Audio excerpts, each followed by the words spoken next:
Assalamu alaikum, Beg Saab. Walaikum salam. It is great pleasure for me to discuss some important rock carving, especially since you have worked in the area for the languages, and especially this part of the rock carvings, sculptures. Diamond Pasha, which you talked recently about, it will be eliminated from the history since there is construction going on about the dam. So can you tell us about this interesting story? Actually, how old are these carvings, and what is connection between different cultures? We see this rock carving in Kailash Valleys and also on the Karakoram highway, side by side. So do you have specific information about this? Thank you so much, Luke Rahmat. It was really a pleasure meeting you, a person from Kalasha Valley and particularly from Bamburat. So I have been to that part, to your valley, in 1990 when I was a tourist guide, and after a long time I got this opportunity to meet a person from there, though I know Gul Kalasha as well in such kind of workshops and conferences in Islamabad. So, well, coming to your points regarding the rock arts of Gilgit-Baltistan and Chitral, you're right. The area is so much rich in its cultural diversity, and particularly when we look at the archaeological sites that take us back thousands of years back, or that goes even beyond 7,000 years. So there are many graffitis, petroglyphs, and rock inscriptions in Kohistan area, in Gyamar district, and then moving up and coming here to Gilgit, Hunza, Wizard area, and then, as you rightly mentioned, in Chitral, and then it goes beyond, across the border to Central Asia, cities, Afghanistan and Tajikistan, and then of course to Xinjiang region of China. So a lot of things, we can get out of these rock carvings. So the inscriptions are in 14 languages even. And one of the important sites in that respect is also here in Hunza Valley, which late Professor Dani, Ahmed Hassan Dani, has termed as, in his book as Sacred Rocks of Hunza. So there are inscriptions in six languages, and some of them, for example, as Sogdian is also there in Tibetan language, in Chinese, and the like, and in Brahmi script as well. What do they depict? So that is important. That we people say Gilgit-Baltistan, Chitral region that was isolated, cut off, this and that. A lot of things, such kind of remarks or statements are normally seen on the limelight. But when we look at such kind of phenomena within the region, so much enriched, and then that provides us the insights into the past, into the distant past or in prehistoric era, that how the people had their interactions together within Central and South Asia and China. So these are some of those aspects, and particularly when you focused on or stroke a valid point with regard to Gyamar Pasha Dam. I think that it was back in 2002 or 2003, I cannot exactly remember, when General Musharraf announced or was planning to convert the Indus River into a mega level dam. It was that day, from the day one, I myself was so much sensitive about such kind of issues, and then I raised my voices through email explain particularly to those who were concerned within Pakistan and out of the area who had, that background within archaeology. And then here also met with some political leaders and activists and tried to tell them that, well, how it is so much important for us, the graffitis or petroglyphs and the inscriptions, they are going to submerge in the mega level dam. Second, mega level dam is also strongly discouraged by the World Dam Association because it has its negative impact on the environment, and according to the technical report of WAPDA itself, which pinpoints that, well, because the area is on the earthquake prone area, and the tremors of earthquake would intensify if the mega level dam was constructed. Well, these were the things, and when there were many international conferences held in Islamabad when I was doing my PhD coursework from Qaidazim University back in 2010 and 2011, 2012, something like that, for 3-4 years I was engaged and taking part into the conferences, and I raised in my personal capacity voices as well. Even there were the Archaeological Association workshop and conference also. So we tried our level best to discourage that, well, it has particularly both, these aspects, the environmental and the archaeological. Well, that's a very valid point, and it's very important. Can you tell further about how important are these inscriptions or script, maybe the rock carvings, for the future generation to be preserved and to maintain it, so we can know how things were happening in this part of the world, and the young generation, the coming generation, they know things more in detail. They can rework on these things. They can research on these scripts, so we can know better the history, the archaeological history. So, how do you think about this? Yeah, that is a great question. For example, now the dam is being constructed there, and by hook or crook by the government of Pakistan. So once they are in the water, so how could then our researchers or our young generations get benefit out of them? But for that purpose, I would say that personally I'm so much indebted to the German scholars, a couple scholars, particularly late Professor Harold Hauptmann, who was having documentation of these rock arts, the petroglyphs and the inscriptions, and many things were written, inscribed on the big boulders there in Chilas area. So they are more important are the Chilas area, Thalpan area, Hudu, and then Singh area, and also especially Shatyal and those areas, they are very much important. And then that when we go down further, it goes not only up to that level but also Button area, and then coming up.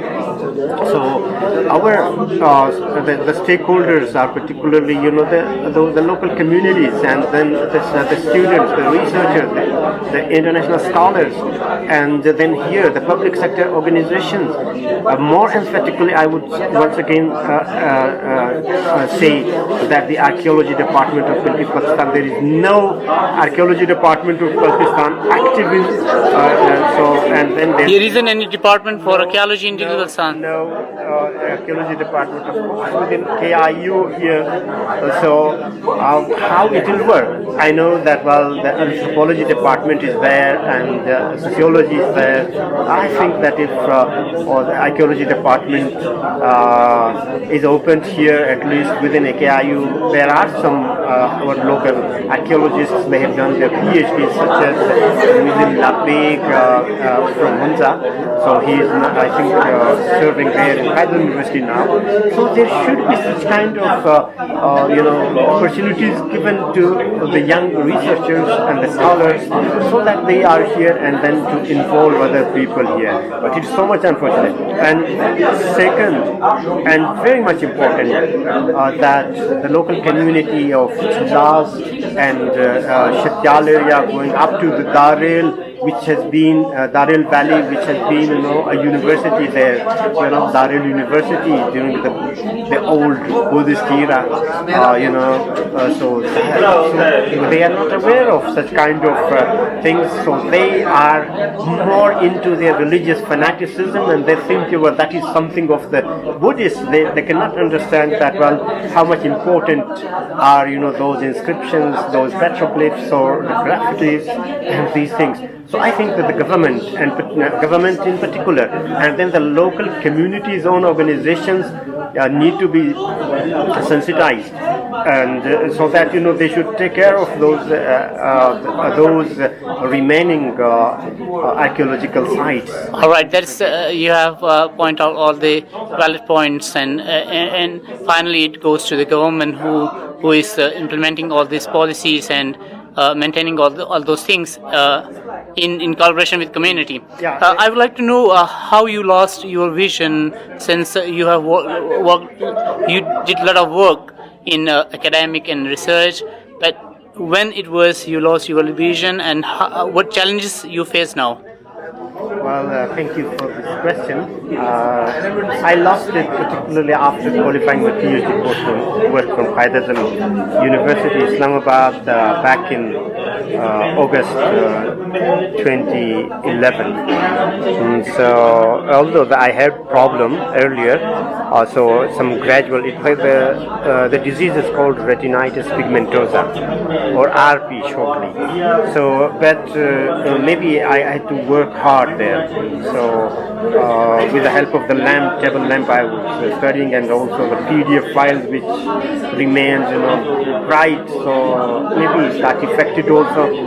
So these were the things. So afterwards, certainly I could not go on to conduct my studies on the field studies in time. So that remained. That was a big challenge for me. On the other hand, there was no financial support from any organization as scholarship and PhD level. So I would recommend those, at least who want to do their PhD from Pakistan, that I would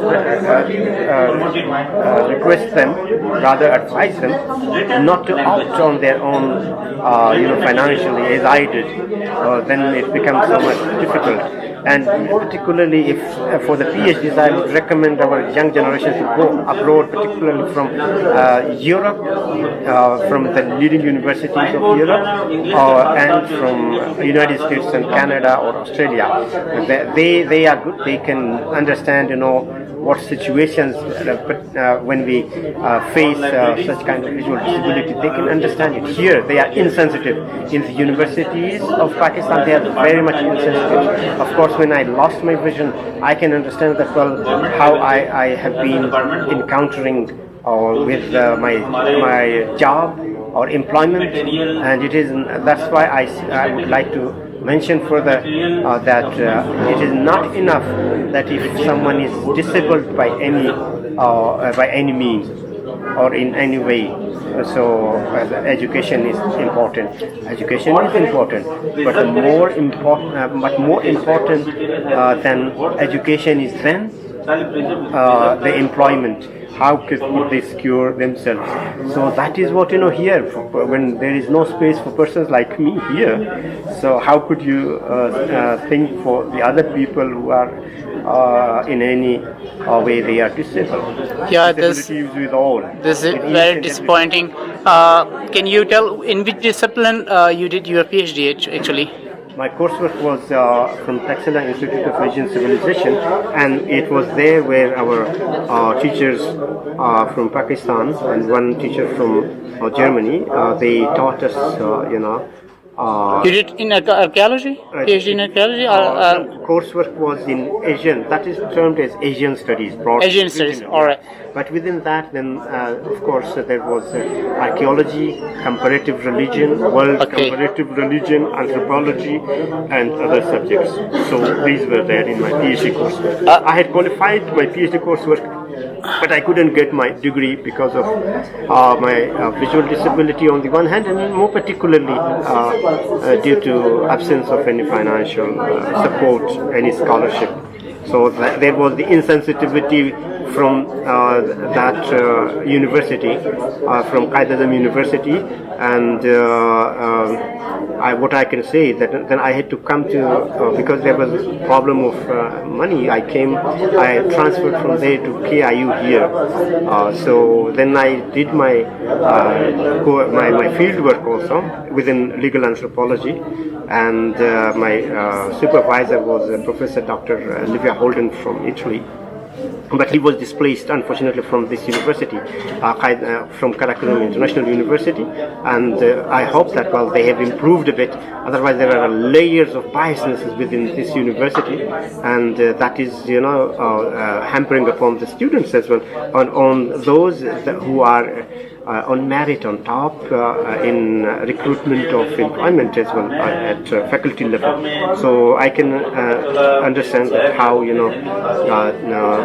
three PhD doctors did their PhD from United States and Oxford University, but they were not even placed here in this university. Now they serve. They came on the merit of LUMS. They are faculty member there, serving there, but here they were not. I just get aside myself to how they did.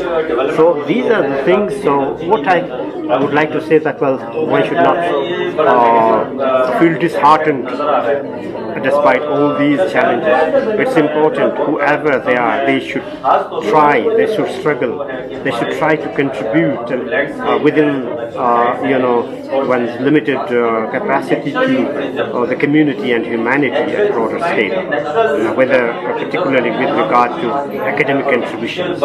So what would be your final message for the youth, especially students?